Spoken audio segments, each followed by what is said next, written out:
Fala, Rovai, o editorial do Fórum 11:30, queridas, queridos e querides. Hoje eu vou falar da pesquisa IPESP. Pesquisa IPESP. Vou fazer uma análise dela. Por quê? Porque você vai falar, mas puta, tá igual. Tá bom. O fato de estar igual já é uma notícia. Né? O Lula não perdeu nenhum ponto de novembro para cá. E se ele tiver com essa quantidade de pontos, ele pode embocar uma vitória no primeiro turno. Dá empate técnico a pesquisa. 44 para o Lula, 45 para todos os outros. Ali, ó. Essa é uma questão. A segunda questão é que essa pesquisa é uma pesquisa por telefone. Uma pesquisa telefônica de 1.000 questionários, patrocinada pelo mercado, pela XP. Ou seja, é uma pesquisa, em tese, desfavorável ao Lula. Né? Quem fez o webinário com Marcos Coimbra, aprendeu que as pesquisas no Brasil, que são telefônicas, elas apresentam uma distorção em relação às pesquisas que são presenciais, porque no Brasil o voto é obrigatório. Então, como o voto é obrigatório, quem responde no presencial, o entrevistador consegue capturar, está com um cara ali e fala, por favor, me ajuda, só 5 minutinhos, eu preciso só para poder ganhar meu troco, estou aqui trabalhando também, sou que nem você. Aí o cara responde, mesmo que ele não... No telefone, o cara fala, obrigado, tchau, não quero falar pesquisa, e bumba, desliga. Na internet, pior ainda, porque o cara tem que se inscrever. Então, essa pesquisa e o Lula tem mais vantagem entre os desinteressados. Então, não é que vocês, aqui a Helena está falando, eu desconfio dessas pesquisas, né, talvez telefônicas. Não tem que desconfiar. O próprio Marcos Coimbra diz, do ponto de vista do histórico delas, a gente pode ter confiança. Por quê? Porque elas elas foram feitas do mesmo jeito. A de novembro, a de dezembro, então Lula não perdeu um voto de novembro para cá. Alviçaras, porque o discurso dos cientistas políticos, o Bolsonaro vai crescer no virada do ano, porque vai entregar mais obras, talvez a economia melhore um pouco, a pandemia vai acabar, não está nada acontecendo. Né? A economia não melhorou, a pandemia, infelizmente, não acabou por culpa do bolsonarismo, por culpa do Bolsonaro. Imagine se o ministro da Saúde tivesse feito a vacinação em dezembro e janeiro da garotada. A gente ia ter volta às aulas segura agora. Só que não fez. Então, está correndo risco. Já em Belo Horizonte, o Calil já atrasou a volta às aulas. O Nicolé está dizendo, se eu tivesse um filho hoje, eu não mandava para a escola, só depois da primeira dose. Eu esperaria a primeira dose 10 dias para poder mandar. Então, já vai ter pai que não vai... Se o filho tem qualquer tipo de problema, não vai mandar. Então, o governo, de novo, ele mesmo está se auto-boicotando.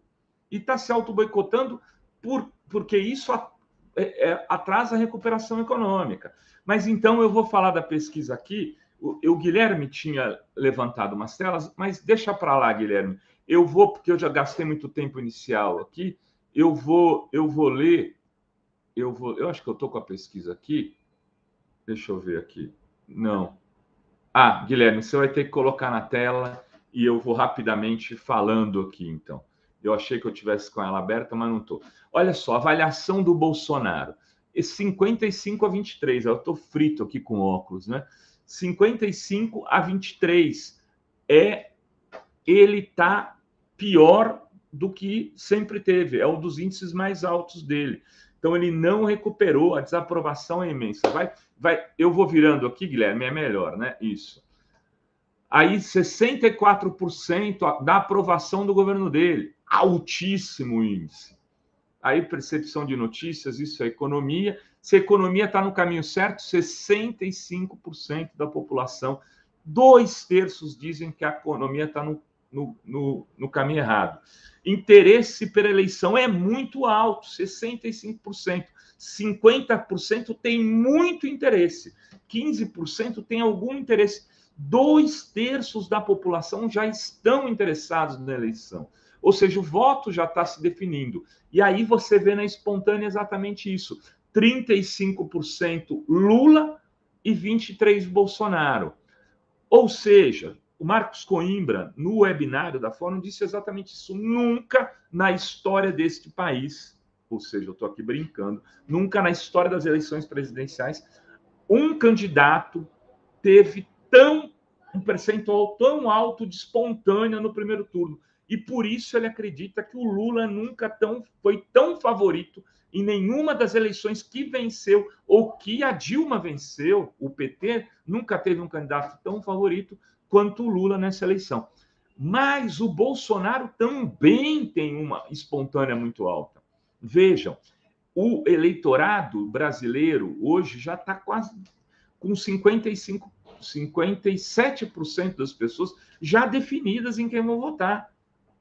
É um índice muito alto, né? E aí, o que acontece? Na hora que você vai para a estimulada, o Lula sobe para 44%, ou seja, 9% da população, quando ouve o nome Lula, fala, não, se ele é candidato, eu vou votar nele. Vai de 35% para 44%.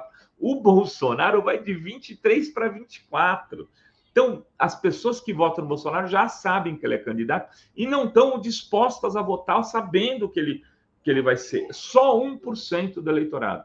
Sérgio Moro e Ciro empatam nessa pesquisa, surpreendente esse número. Esse número é contraditório com a todas as outras pesquisas. Eles têm 8%. E aí, Rovai, o que você acha disso? Eu acho ótimo. Se o terceiro colocado for o Ciro, eu não gosto do Ciro, Rovai, você é cirista. Outro dia, um amigo meu no Twitter veio me dizer que eu respeito, tenho muito carinho, disse que eu acendo uma vela para o Lula e outra para o Ciro. Eu não estou acendendo vela para ninguém, eu estou aqui fazendo análise. Eu prefiro, do ponto de vista político, que o Ciro seja o terceiro e não o Moro. É melhor, vai eleger mais deputados progressistas do que se o Moro eleger uma bancada de canalhas com ele. É muito melhor que o Ciro seja o segundo, inclusive. Que o Lula se eleja em primeiro e o Ciro em segundo. Se puder ter essa opção que o campo progressista deveria desejar. Mas, eu não acho que esses sejam os números atuais. Acho que tem algum erro na margem de erro. Vamos aguardar as próximas pesquisas, mas não é o que as pesquisas têm dito. Ciro tem aparecido com 4%, 3%, 5% dos votos. Aí o voto espontâneo evoluído está mais ou menos a mesma coisa. O Bolsonaro perdeu 2 pontos da última pesquisa para essa. Ele cai de 25% para 23%. O Lula se manteve ali no mesmo patamar. Aí o estimulado, a probabilidade de voto, a probabilidade do voto do Lula é muito alta, né? Jair Bolsonaro, aí Sérgio Moro, tal, tem algum que passando aqui. O Lula, como vocês podem ver, entre aqueles que votam com certeza e poderiam votar, ele chega em 56%. É disparado o candidato que tem a maior probabilidade de voto. Por incrível que pareça, e aí aquilo que eu estava falando, o segundo é o Ciro. Só que o Ciro tem 11% de que votariam nele, né? E 34% de que poderiam votar. Então, ele acaba perdendo muito votos, provavelmente por conta do Lula. E é por isso que eu defendo, por exemplo, nesse momento, o Ciro deveria estar nesse grande arranjo, o PDT nesse grande arranjo, nesse movimento para o Lula ser presidente, até pensando já na próxima eleição. O Ciro ainda tem aí mais uns 10, 12 anos que ele pode ser candidato. Segundo turno é palhaçada. O Lula ganha de todos os candidatos. O Bolsonaro perde para todos os candidatos. Lula e Bolsonaro dá 54-30. Lula e Sérgio Moro dá 50-31. Mas se o Sérgio Moro for para o segundo turno é pior. O Lula e Ciro dá 51-25. Aquele discurso de Matriz colocou outro dia, o Lula deveria abrir mão para o Ciro. O que você acha? Aí fizeram uma campanha na rede, no Twitter, para que o Lula abrisse mão para o Ciro. Faz o menor sentido. Olha só, aqui está dizendo claramente, se eles forem para o segundo turno, dá Lula. Lula e João Dória, dá Lula. O João Dória teria 19% contra 52% do Lula.